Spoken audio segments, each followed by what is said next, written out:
A terra que foi angustiada, tomada de angústias,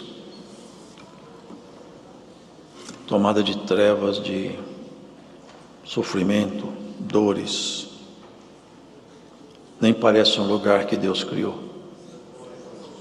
Olhando o mundo, nós não achamos, olhando as pessoas, a sociedade, não dá para se achar com facilidade que foi Deus que fez isso aqui.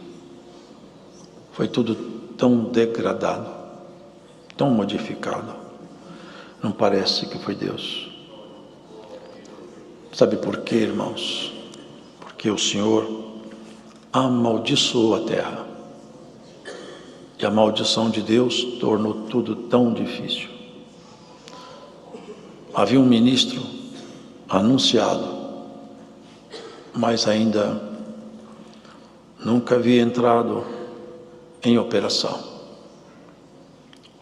Havia um ministro assinalado, acerca do qual Adão e Eva receberam ensinamentos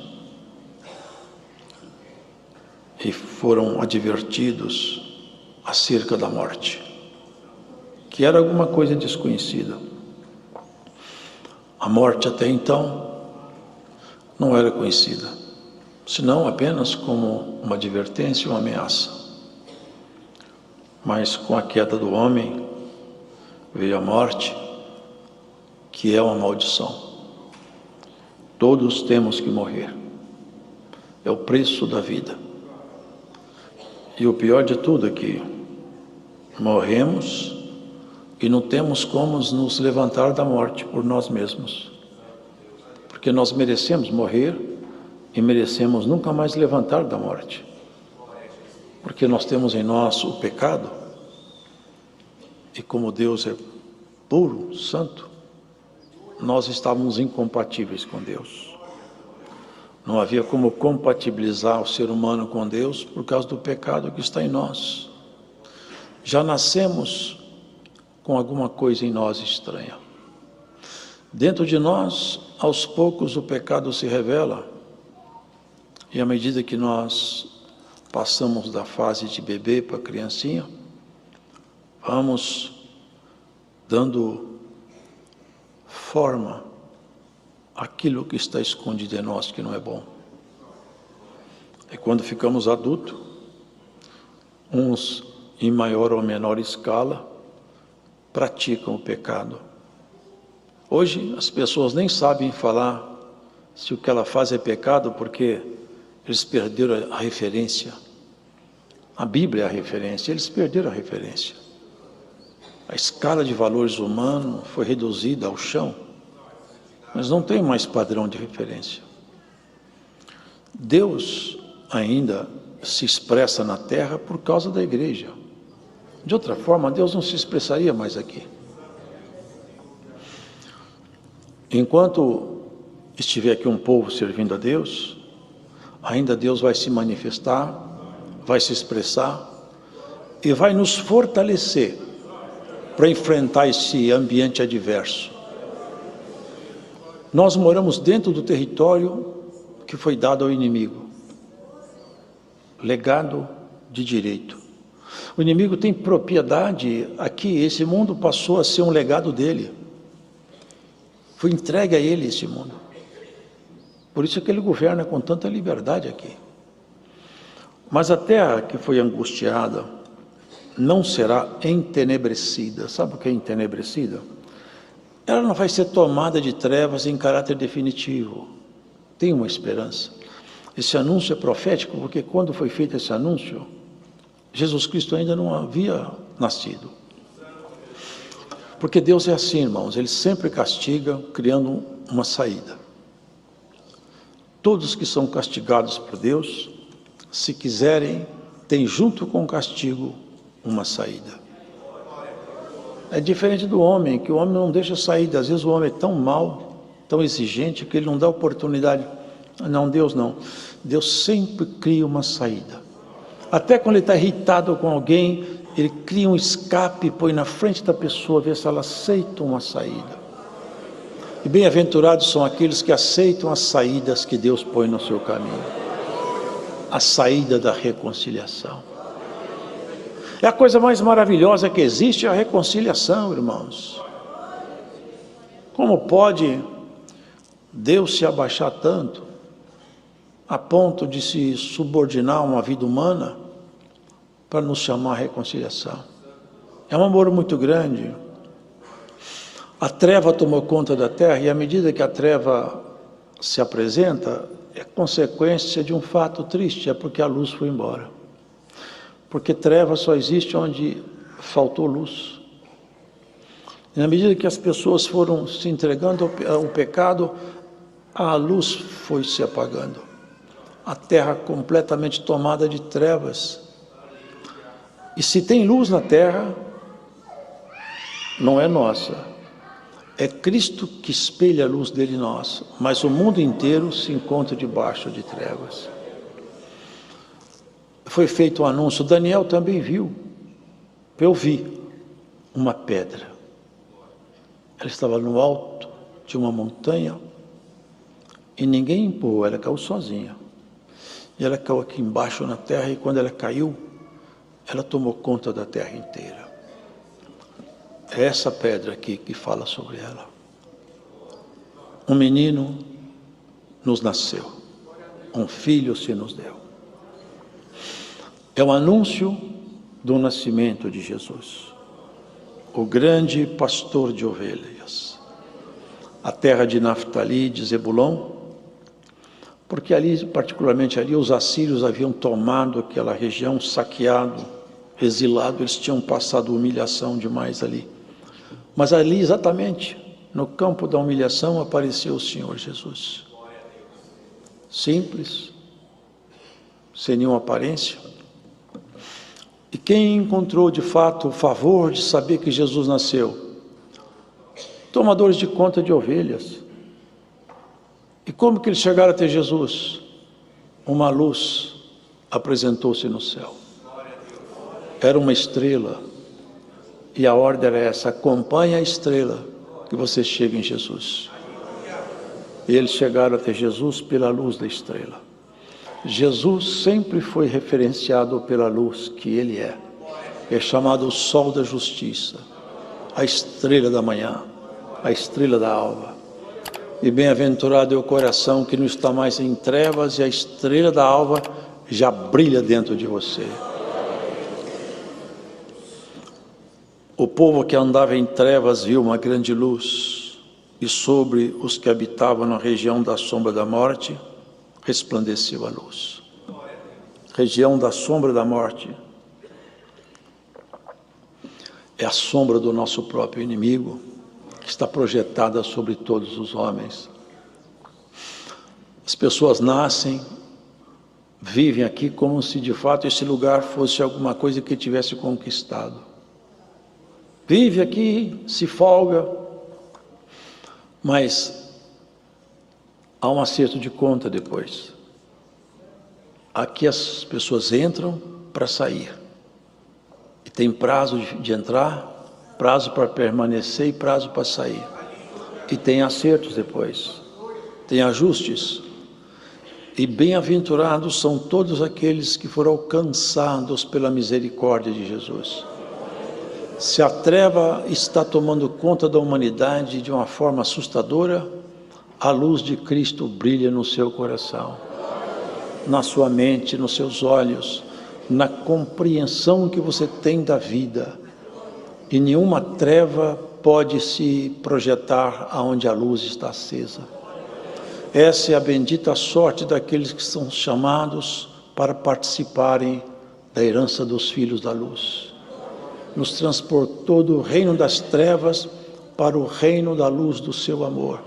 E irmã e irmão saíram do mundo das trevas para o mundo da luz. Por mais que esse mundo piore, por mais que as coisas se agravem, Deus sempre será luz em volta de nós.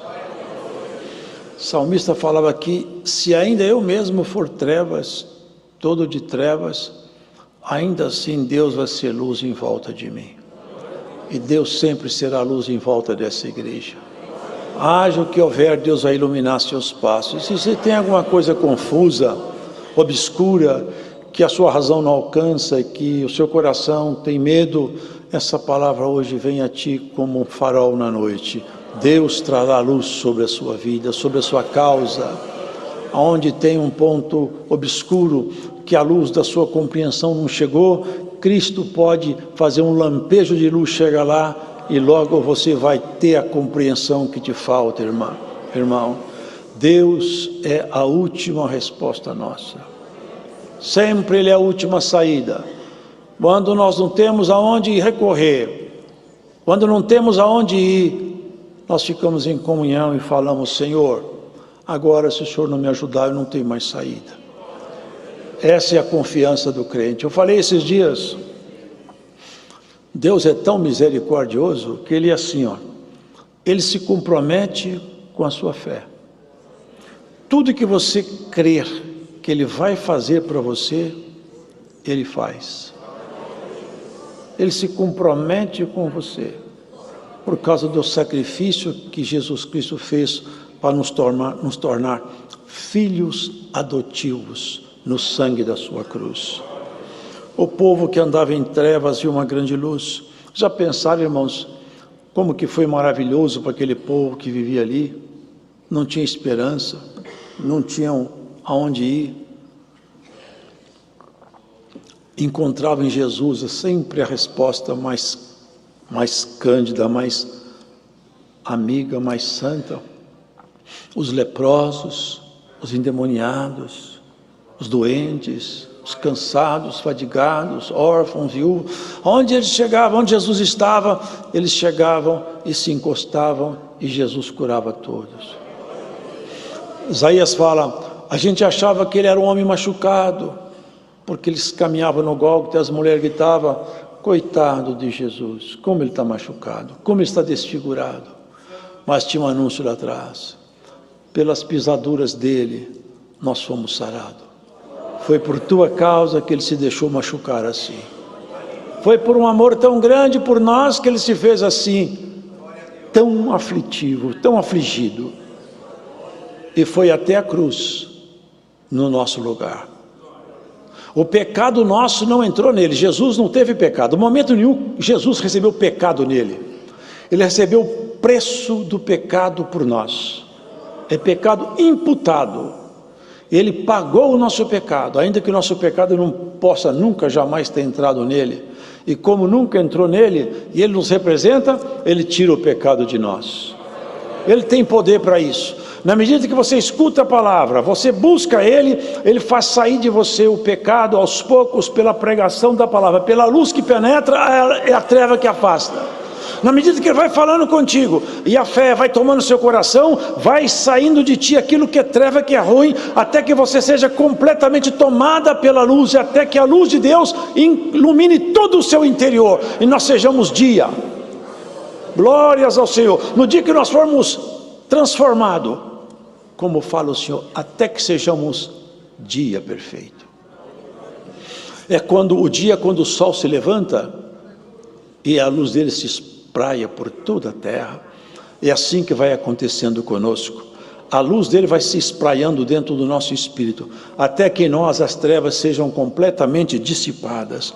Quebraste o jugo. Você sabe o que é jugo? O jugo é o que une um animal no outro. E nós tínhamos um jugo lamentável com o pecado e com a morte. Cristo quebrou esse jugo e nos colocou no outro jugo agora. Colocou um jugo entre a igreja e ele. Aonde ele vai, ele te leva. Por onde ele passar, você passa. E aonde ele vai, ninguém pode segurar seu caminhar. E pode ter certeza, irmão, se algum obstáculo encontrar você pelo caminho, se Cristo estiver com você, o obstáculo há de sair. Ele é Senhor. Sabe o que fala sobre ele? Deus forte. Deus forte. Você já viu alguém ou alguma coisa se opor à palavra de Jesus? Nenhum dos poderes manifestos nunca jamais enfrentou Jesus. Você pode observar isso nas Escrituras Sagradas. Toda vez que Jesus falava, os poderes silenciavam. Cala-te, saia dele, saia da sepultura, enxergue, ande. É o Deus forte. Se Ele fala uma palavra com você, você está curado. É o que o centurião falou: uma palavra tua, só o que eu quero. O meu servo está doente, mas não preciso só ir lá, porque eu não sou digno de só entrar na minha casa. Pegou esse atributo dele: tu és Deus forte, uma palavra aí e meu servo sara lá. Eu nunca vi uma fé como essa. E o servo dele ficou sarado. A mulher endemoniada, vocês lembram? A fé dela, aquele demônio saiu da casa da mulher endemoniada, da filha da mulher que estava endemoniada. O Senhor é o nosso pastor e nada vai nos faltar. O cetro é o símbolo do reino, o cetro do opressor. O reino do inimigo não tem mais autoridade sobre a nossa sorte.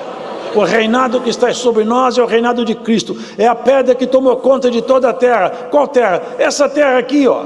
Essa terra conquistada por Jesus. Essa terra transformada em terra árida e seca, que rebenta agora ribeiro de águas aí. É o coração do homem transformado pela palavra de Deus.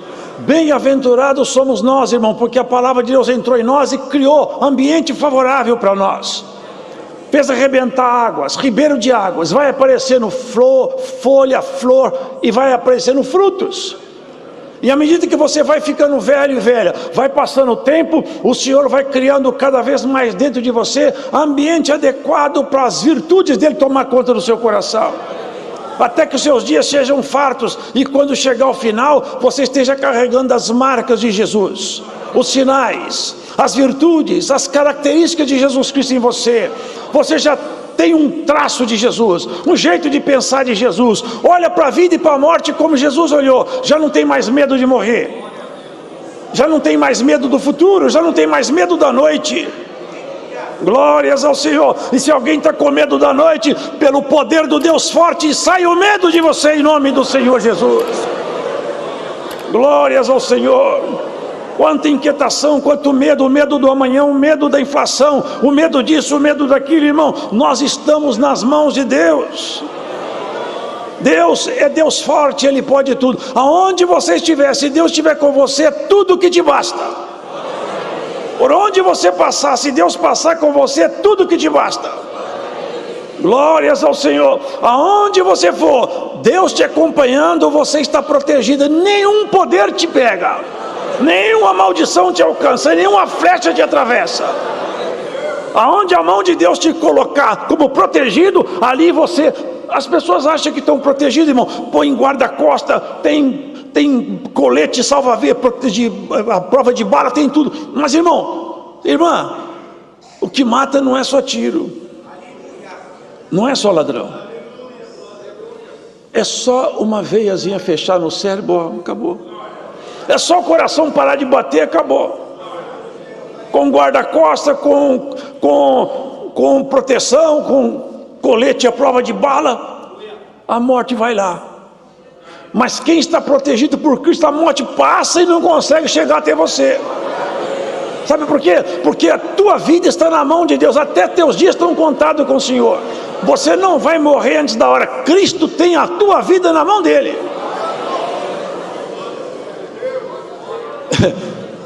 Até nosso prazo de validade está na mão do Senhor. É Ele que estende, Ele que diminui o nosso tempo de vida. Ele estende. Ezequias uma vez estava já sentenciado para morrer. Já estava dessentenciado, só falou com Isaías: fala que o tempo dele acabou. Isaías falou: ó, pode arrumar sua casa, que dessa cama que você subiu você não desce mais. Quando Isaías foi embora, ele voltou-se para o canto da parede e começou a chorar. Falou com Deus: Senhor, eu quero que o Senhor lembre do tempo que eu te servi, do tempo que eu fui fiel e das coisas que eu fiz. E chorou. Isaías estava lá fora. O Senhor falou com Isaías: volta lá no palácio. Mas por quê? Porque Ezequias chorou e ele mexeu comigo. E esse choro dele tocou no meu coração. Fala com ele que o tempo dele tinha acabado, mas eu renovo porque eu sou Deus, né, irmão? Fala com ele que eu vou dar mais 15 anos de vida para ele. Vocês percebem, irmão, que vida e morte estão na mão do Senhor? Tem gente que tem um medo, irmão, um medo de morrer tremendo. Você tem que ter medo de pecar, de morrer você não tem que ter medo. É o Deus forte, é Deus todo-poderoso, conselheiro. Essa é a palavra de conselho. Ele é Deus conselheiro, Pai da eternidade. Ele é que te faz eterno, Ele é que te torna. Porque uma coisa é essa, irmão: o nosso espírito não pode deixar de viver. Ele vive sempre, ou lá em cima, ou lá embaixo, ele vai viver sempre. Agora, Ele veio, tirou de nós a nossa sujeira, para nós viver lá em cima. A vida eterna é uma coisa assustadora para quem vai para o inferno, irmãos. Você já pararam para pensar nisso? Se o homem morresse e acabasse, como alguns pensam que assim é, tem gente que pensa que o homem morre, ele acabou tudo. Se fosse isso, para o homem mau, era bom. Acabou tudo, pronto. A questão é que a pessoa quando morre, não acabou tudo. Aí começa o grande problema de quem não está com Deus. Do outro lado, abre-se os abismos. É cair. Já pensaram o que é cair dentro de um lugar onde a chama está acesa? A chama não apaga e você não morre mais. É um dia após o outro, a dor não passa, a chama não apaga e você não morre. Vocês já pensaram o que é isso, hein? Que angústia que é essa daí? Que pânico que deve dar lá dentro? Que horror que deve estar num lugar desse? Que vontade de voltar para a terra e consertar a história que deve dar. Vocês lembram de Lázaro e do rico? O rico caiu dentro desse lugar. É o Deus forte, vai te livrar de lá, ó. O conselheiro não vai deixar você cair lá, não. Ele é conselheiro para isso, para você não cair lá. Os dois morreram. Que fins distintos. Como os caminhos dos homens parecem iguais, mas depois que termina a história, tudo fica tão diferente. Morreu um foi para um lado, outro foi para o outro.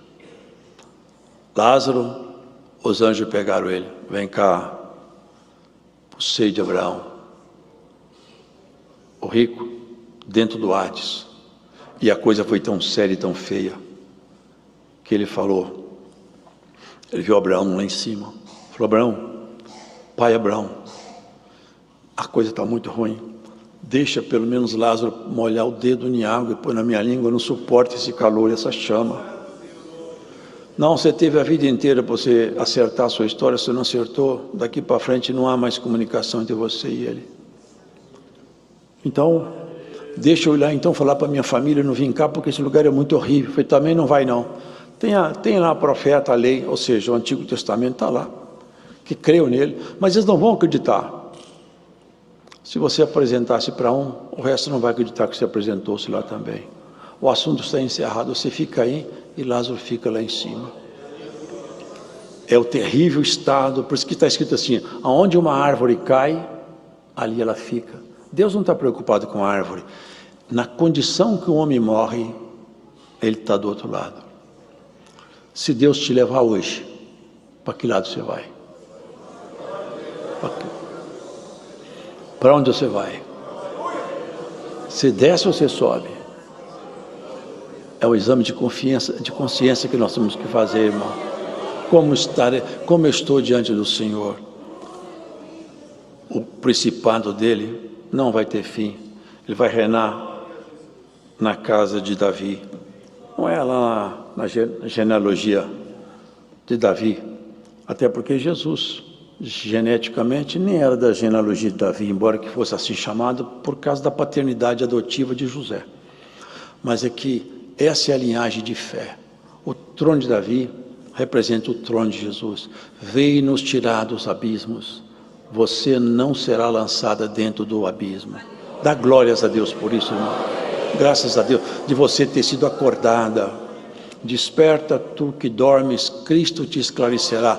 A melhor coisa que te aconteceu foi conhecer a palavra de Deus. Você não vai pelos abismos, não vai pelo caminho de toda a gente. Há um mundo agitado, com tantas filosofias, com tanta coisa estranha. Até a adoração do inimigo está aberta hoje, irmão. Até aqueles que adoram o inimigo já não escondem mais. Tudo está escancarado. Mas Deus também abriu a porta da salvação que ninguém pode fechar. Qualquer um que aceitar a salvação, seja ele quem for, aonde ele estiver, Cristo vai lá buscar. Até nos abismos Deus busca as ovelhas dele. E Deus tem buscado por todos os cantos. Aonde tiver alguém, eu acredito em Jesus, eu aceito, lá Jesus te pega. Se você estiver escutando essa palavra, aonde você estiver, na condição de vida que você tiver, Cristo te pega. É só você falar, eu quero Jesus Cristo, o Senhor te fala, eu te quero também, me dá a mão. Nós vamos andar junto agora. É assim que ele faz. Ele vem pegando do norte e do sul, ajuntando os gentios. Tem uma contagem, tem uma marcação. Vocês sabiam disso? Tem um número já marcado. Quando chegar a marcação final dos gentios, esse vai ser o sinal. Ninguém sabe quanto. Quando chegar a marcação dos gentios, o Senhor vai dar ordem para o anjo. Pode tocar a trombeta. Agora a minha igreja sobe comigo. E a terra fica aqui 1000 anos. A besta, nessa altura, já estará presa, o falso profeta preso, todos os dois no lago de enxofre, e Satanás aprisionado dentro de um grande abismo. E a terra ficará aqui 1000 anos, e nós 1000 anos com Cristo, em delícia. Depois desses 1000 anos, Deus vai soltar o diabo, vai mandar abrir a cadeia do inferno. Não do inferno, desse aprisionamento dele. Ele vai sair, ele vai fazer uma grande batalha, chamada Batalha do Armagedon, grande guerra.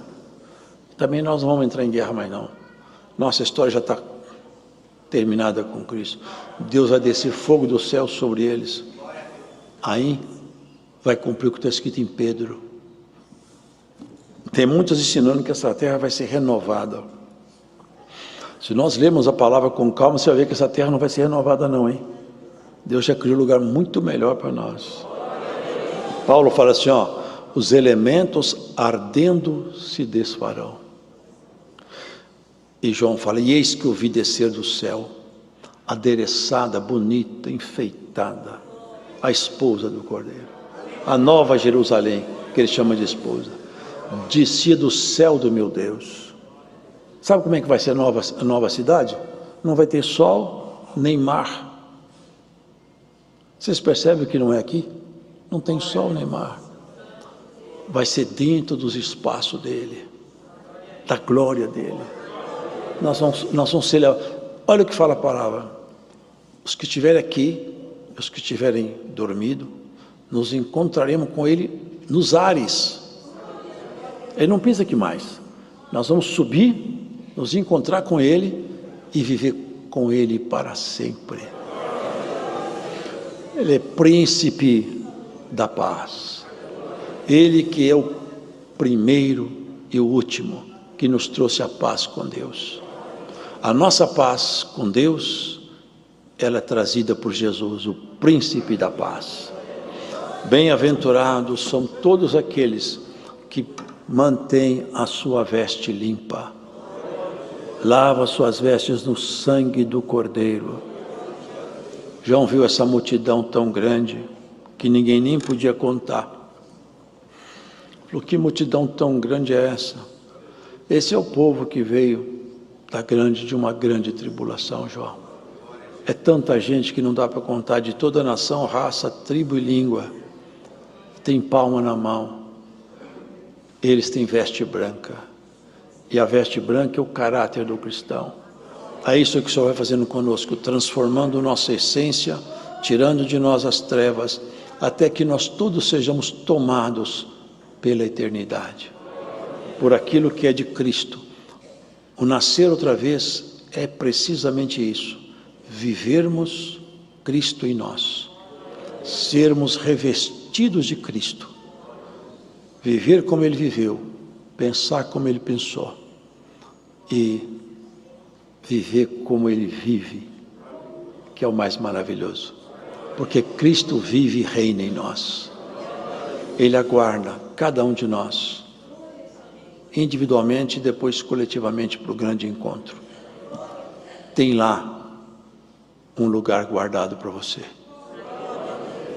Na casa do meu Pai tem muitas moradas. Tem morada para você lá. E não é só morada, já tem seu novo nome também. Já tem seu novo nome lá. Já pensaram o que é isso aí? Como será o novo nome nosso? Vocês já pensaram um pouco nisso? Como vai ser nossa vida lá? Como é esse novo nome? Novo corpo? Semeia-se um corpo animal, ressuscita um corpo espiritual. Semeia-se um corpo em ignomínia, ressuscita um corpo em glória. A semente não é igual à árvore. Isso aqui é semente de um novo ser. Um novo ser igual a Jesus em glória. Essa é a proposta da palavra de Deus, do conselheiro, do Deus forte, do príncipe da paz. Um menino nos nasceu, um filho se nos deu. Por encontrar um menino numa manjedoura, como ele estava? Como está uma criança numa manjedoura, irmão? Envolto com panos grosseiros, simples, no meio de animais. Como que pode? Que disparate. Os homens vivendo em palácio lá, Herodes, Pilatos, aqueles homens todos cheios de pompa, e o próprio Filho de Deus nascendo numa manjedoura. Mas a proposta dele exatamente era essa: não ter nada, nenhum legado daqui da terra, mas nos deu o legado total do céu. Quando ele morreu, irmãos, para encerrar a palavra, não sei se vocês já leram, Judas, quando vendeu ele, vendeu por 30 moedas de prata.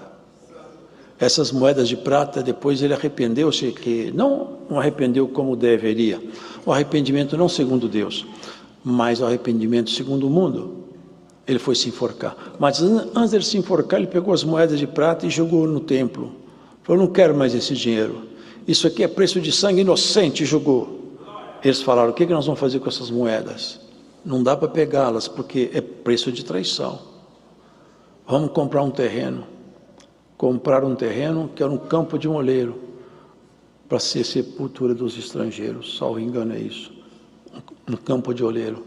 E com o preço do Senhor Jesus, ali, irmãos, que eles pagaram, se comprava apenas um lote, não deram valor na vida dele, mas ali tem uma simbologia, porque o oleiro, naquele campo de argila, se forma os vasos, e na morte Jesus pegou esses vasos todos para formar, fazia imagem e semelhança dele.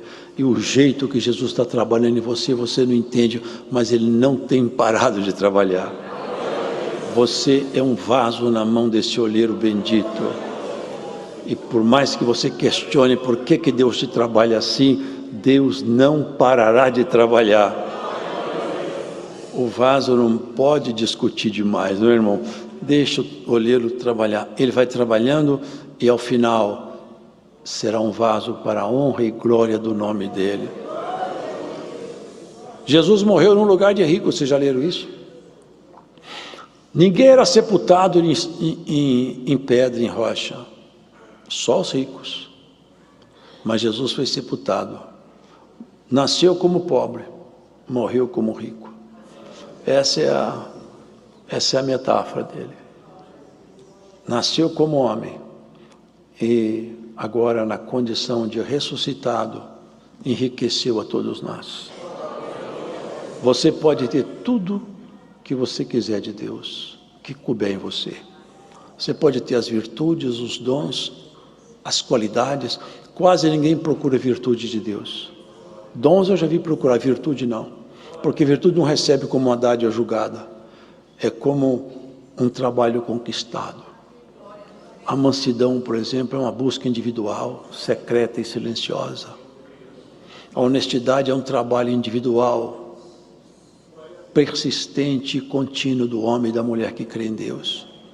A paciência é o exercício que o crente deve fazer para agradar a Deus. Se você buscar essas virtudes, elas vão vir habitar em você e a graça de Cristo vai abundar nos teus lábios, nos teus olhos. Aonde você passar, você vai ter um cheiro agradável de vida de Jesus. O Deus forte te protege. A boa mão do Deus forte te acompanhará. A paz do Senhor Deus te seguirá. Os cuidados do Altíssimo te serão como um bom remédio para os ossos. Haja paz na sua casa, no seu coração. O Deus da paz te acompanhe e te abençoe. Você está contente porque seu nome está escrito no livro da vida? Você é feliz porque Deus te ama? Você tem alegria porque, afinal, o Senhor Deus, Ele dentro de você, Ele tem um regozijo de ver a sua fidelidade. É quando um crente, irmãos, ele fica contente, ele alega a Deus também, porque as suas obras dão testemunho que o prazer dele está em Deus. Como que pode Deus se alegrar com o ser humano, irmão, uma criatura tão pequena e tão baixa? Ele se alegra conosco. Ele falou com Israel: meu povo, minha alegria. Vai para a sua casa, irmão, e lembra disso aí. Guarda os teus pés nessa jornada. Não se contamine. Mantém suas vestes brancas. Lave sempre a sua boca na inocência, seus lábios, seu coração na pureza. E quando você precisar de alguma coisa do Senhor, quando você orar para Ele, você tem franco acesso até Ele. E tudo que você crer, Ele se compromete com você. Se você puder crer, Ele faz para você. Tem muitos que já não acreditam mais nisso aí não. Tem muitos que já têm dúvida se Deus faz, se Deus não faz. Eu já vi gente explicando, estudiosos de Deus, explicando que Deus atendeu o povo do passado, aqueles apóstolos. Hoje em dia não. Hoje em dia Deus já não está fazendo mais nada. Bom, o Deus que eles acreditam eu não sei. Agora o Deus que nós acreditamos faz, continua fazendo tudo. Continuará até o último dia. Não vos deixarei, nem vos desampararei, diz o Senhor. O Deus forte te acompanhe. O conselheiro de paz seja sempre a referência sua. O príncipe da paz, que estabeleceu a paz entre você e o Deus eterno, seja sempre a luz acesa no teu coração. Deus seja louvado. Agradecemos a Deus em oração.